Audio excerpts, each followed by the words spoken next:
बिस्मिल्लाहिर्रहमानिर्रहीम, अस्सलामु अलैकुम। मैं हूं हमजा अशरफ और मैं हूं सफिया खान। शामिल करते हैं headlines.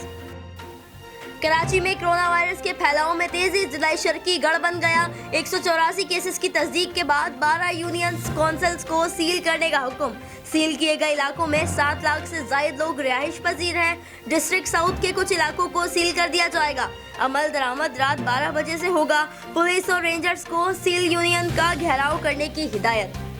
Chairman People's party Bilawal Bhutto Zardari का हुकूमत पर कोरोना से निपटने के लिए सुस्त रवि का इल्जाम। ये भी बोले वफाकी हुकूमत से सूबों को बहुत कम मदद मिल रही है। ओपोजिशन ने वफाकी हुकूमत को मुश्तरका काविशों की पेशकश की। पाकिस्तान में कोरोना वायरस का फैलाव बढ़ा तो हमारा निज़ाम सेहत बैठ जाएगा। आलमी ताउन से ही वबा से बचा जा सकता है।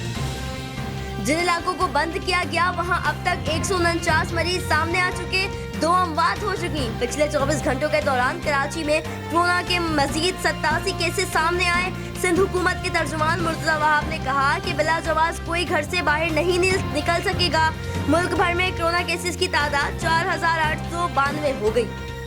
कोरोना वायरस के पेश नज़र अवामी मसाइल के हल के लिए वज़ीर आज़म ने ऑनलाइन खुली कचेरियों के इनेकाद का फैसला कर लिया। 10 वफाकी वजारतों की 24 इदारों के लिए SOPs की मंजूरी। Radio, TV cable, social media, video link के जरिए इस्तेमाल किया जा सकेगा। सिंध में कोरोना केसेस की सूरत हाल तशवीशनाक। वज़ीर आला सिंध ने खबरदार कर दिया। कहा सिंध में कोरोना केसेस बढ़ने की वजह सख्ती से अमल न करना है। गवर्नर सिंध बोले लॉकडाउन तवील करना मुनासिब नहीं होगा। 14 अप्रैल के बाद मजदूर तबका लॉकडाउन का मुतहम्मिल नहीं। कराची में अप्रैल के दूसरे हफ्ते में ही गर्मी ने जोर दिखाना शुरू कर दिया। पारा 40 डिग्री को छू गया। समंदरी हवाएं भी मुअत्तल। महकमा मौसमियात का कहना है कि गर्मी की ये लहर 2 रोज तक जारी रहेगी।